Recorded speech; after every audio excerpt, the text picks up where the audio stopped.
Hi, fellow trumpeters. I hope that you've been following this series of Mr. Ost's miniature etudes for trumpet. I find these particularly challenging, but they're short, so it gives you a chance to really focus in on and see if you can discover some of the things that are getting in your way in terms of playing the trumpet with fluency and being able to make music the way you would want to. Of course, this is a lifelong process. I've been at it for a long time. There are a lot of players who play at a level above where I'm playing right now, but I hope that some of these examples and some of my suggestions might be useful to you. So that's why I'm doing this channel. I'm going to look at number 15 today. A lot of people will look at this and the first thing that they would do is say, well, 5 flats, oh geez. But the first thing I recommend to do is like, what key am I playing in?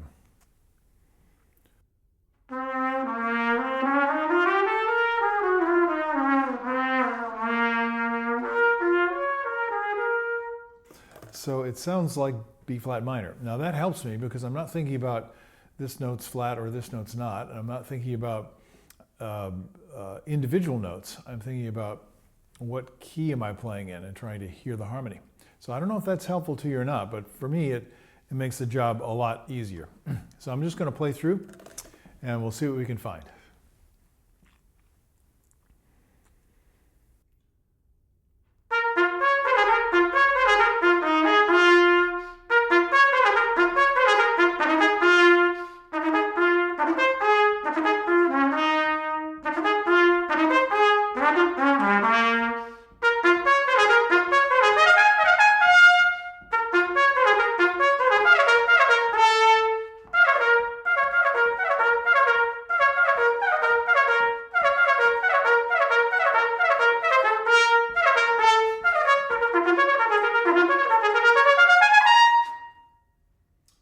Wow, that's busy. So the first thing I try and do is make it simpler. And as I played through, there are some areas that felt a little bit out of control. I was still able to make it happen, but what I'm looking for at every level of my practice is a sense of balance, grace, simplicity, the feeling that this is not difficult. As a matter of fact, I'm free to listen to what my fellow musicians are doing, or in the case of a solo, to concentrate on how I'm hearing the music and pay attention to where I'm going in the music. So all that stuff really helps me a lot, but not if I don't have the technique. So first thing I do is go back and look at the spots that gave me trouble. Now, maybe you didn't hear a lot, but I did, and I felt even more. That was like, okay, close. And here's where you need to be, what's the right word?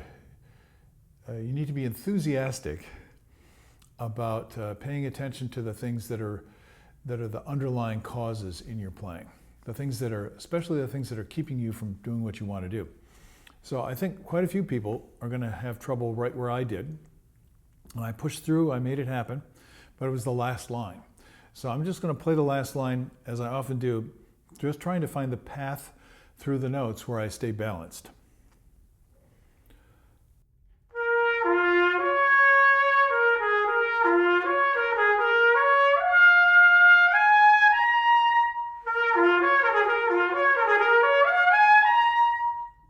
Okay, that feels pretty good. I noticed between first valve and second and third, it feels different.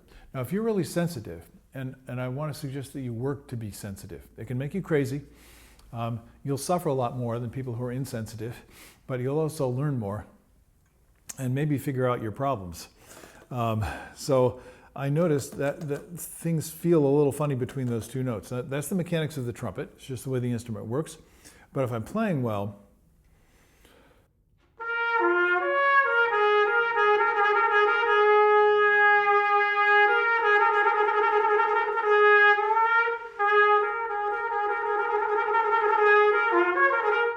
without forcing, I can smoothly move between those notes. So when it's a little bit bumpy, a little bit rough, that's one of the first things that I attend to.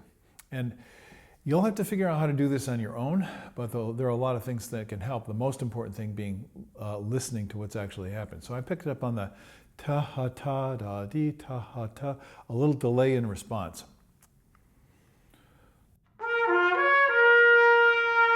Well, it's because I'm pushing up on the note a little bit. So a great thing to do is always stay connected to the lower notes. Meaning, as I play this, I'm looking at the end of the line, and that's a good thing to do. Where am I going? Well, I'm going to the B flat. And you may have noticed I'm playing on C trumpet today, for what it's worth. So I haven't been playing C enough, so I decided, well, it's time to go back to it. So when I go up to that B flat, I may be anticipating the difficulty of doing that. And that makes me tight when I start the piece. It makes me tight certainly when I start this line and I see the B flat coming.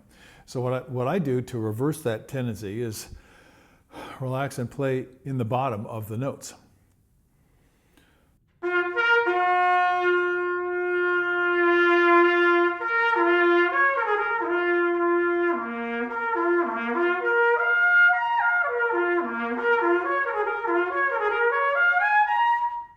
Because almost every trumpet player, and certainly it's the case for me, tends to be tight a little bit in anticipation of going into the upper register. So the way to practice this is what I just showed you. Settle in on the lower note, relax, get that sense of balance and freedom in the tone. A test for your ears is the tone completely stable?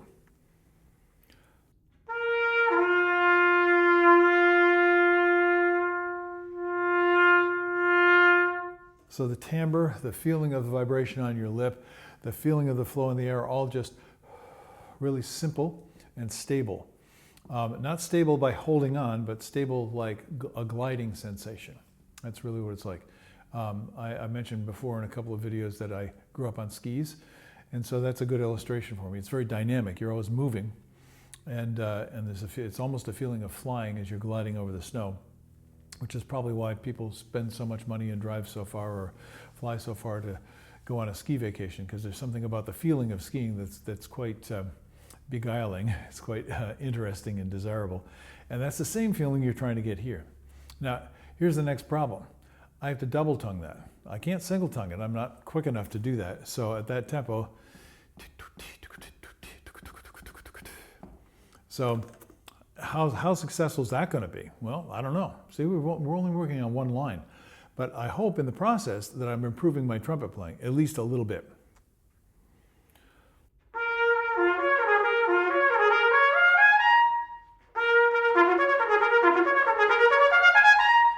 So I can tell immediately I am blocking that beautiful balance that I just established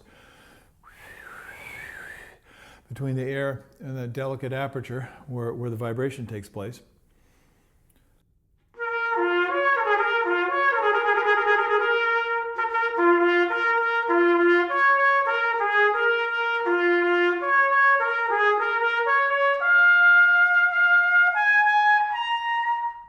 So that's what I would do. Slow and as smoothly connected as possible. Now, most people are trying to get clean articulation. But if the notes are, if you get good response, in other words, if you had that solid line that you're playing through and you're not holding tension, then you get a really quick response, and that quick response, it sounds cleaner and cleaner the faster you go. Try this for yourself. You can do just play on a single note.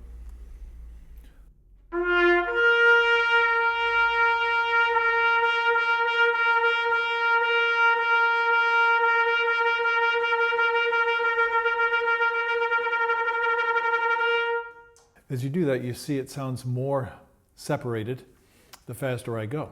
There are physical reasons for that, but I'm not going to get into those right now. Let's go back and look at the beginning of the piece. That's the first place where I felt a problem. And it's descending slurred intervals, especially lip slurs, but any kind of descending slurred intervals for most trumpet players cause a problem. It's a pretty simple reason, and I'll explain it if I can. I'll explain it.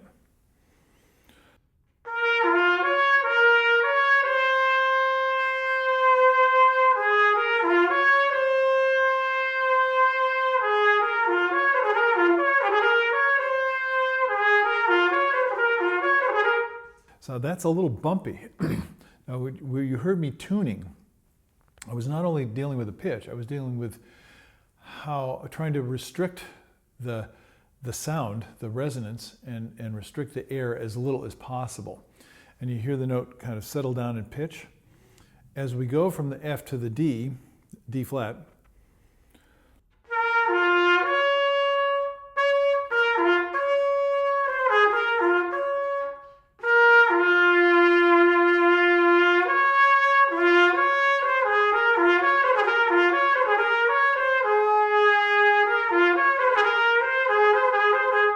yep, it's between the C and the A flat I'm having trouble.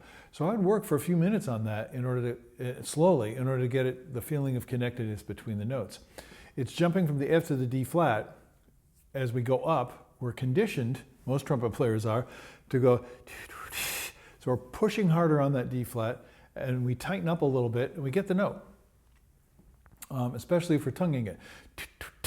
So we're going, instead of relaxing the throat and the tongue and letting that perfect balance between the blower and our face and the instrument come into play. I'm actually feeling that I'm blowing past, letting the air go past my lips, not to them. So I'm always releasing, and that's the main thing that gets me back online. Now the middle section, I'm going to start at bar 13. That's where I had the most problem. It didn't feel good, and to my ear it didn't sound good either. And here we have the problem. We're starting on an upper note and descending. We go back to the upper note and descend. Not only that, we're playing at the top of the staff. So this is where almost all trumpet players start to have difficulty. If you just play a chromatic scale or a diatonic scale from your low register, let's say from the low C on up, once you get to the top of the staff, D, E flat, E, F, most people, if you're paying attention, you'll notice that you're actually starting to clench a little bit. You're starting to lock a little bit. You're starting to grunt a little bit. You're starting to force the sound a little bit, or you're choking. So all these things, obviously, you can't play well when you're doing those things. So they have to be corrected. And this is why Rafael Mendez said, when asked what to practice, he said, scales, scales, more scales. That's because he knew exactly what he was practicing, and it's this skill. So now we have it in reverse. Going down for most players is more difficult. So I'm going to try this lick. It starts on bar 13.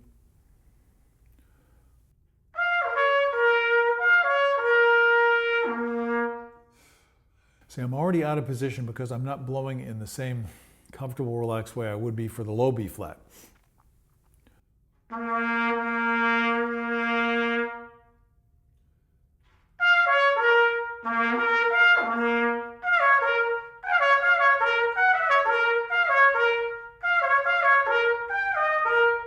Oh, I noticed something right away. I'm going ta-ta, ta-ta-ta. I'm either cutting it with my tongue or with my throat or both. Why? Because that's what I'm hearing musically. So when I play it up to speed,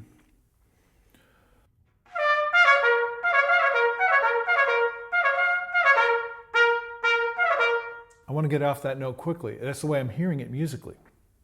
And that's fine. But I need to be blowing it as if I was sustaining it, not tia-ta, cutting it with the throat or the tongue. So my advice is check yourself. See if you can hear what's going on there. Is it an open release?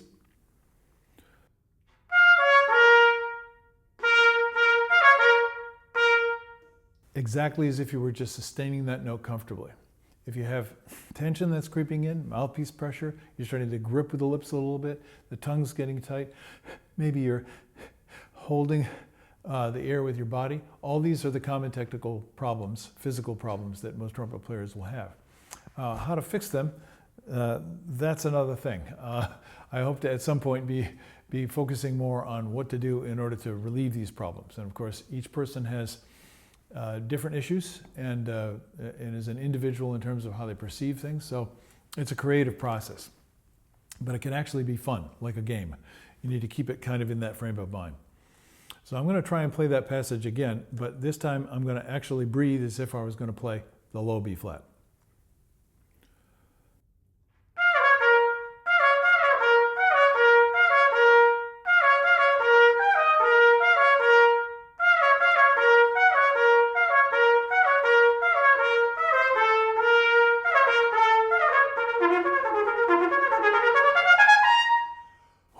So it's starting to get a little bit looser. I still have a tendency to clench, but if I take it slow enough, I can release all those bad habits and get back to a place where it starts to feel like it's easy to play, and I'm not forcing anything.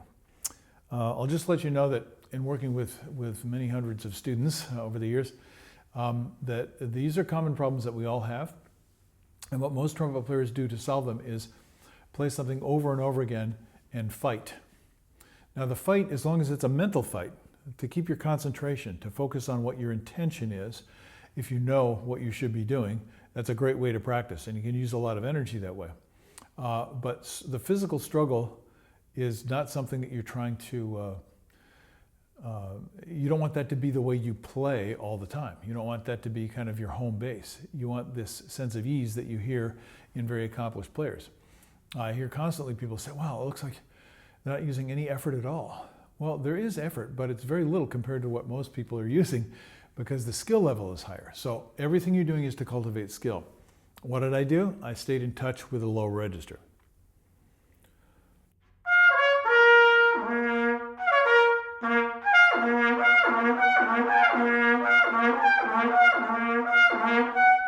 Now, that seems kind of extreme, but if you have the skill to do that, practice it until it becomes easy. And then all you're doing is, as you play this, what makes it hard is all the stopping. Play it connected first.